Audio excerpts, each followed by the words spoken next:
بسم اللہ الرحمن الرحیم۔ آج کی اس نشست میں ہم انا اور انا کے مقامات کا ذکر کریں گے کہ کہاں پر لفظ انا آتا ہے اور کہاں پر انا آتا ہے۔ تو اس بارے میں علامہ عبدالرحمن کاندری اپنی کتاب ضریری میں قانون لکھتے ہیں کہ قول، قسم، ابتدا یعنی ان تین میں انا ہوتا ہے، باقی ہر جگہ انا ہوتا ہے۔ مثال سے بات واضح ہو جائے گی۔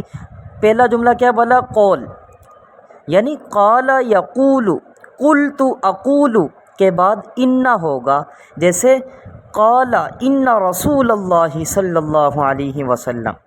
نمبر دو، قسم کے بعد بھی انا ہی آئے گا، جیسے واللہ ان لزیدا لقائم، واللہ ان زیدا لقائم۔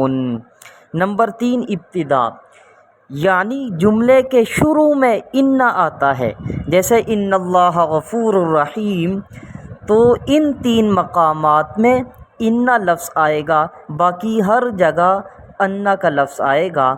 تو یہ تھے انا اور انا کے قانون۔ تو باقی ہو سکتا ہے آپ نے دوسری ٹائپ سے یہ قانون سنا ہو کہ قال یقول کے بعد انا آتا ہے اور علم یعلم کے بعد انا آتا ہے۔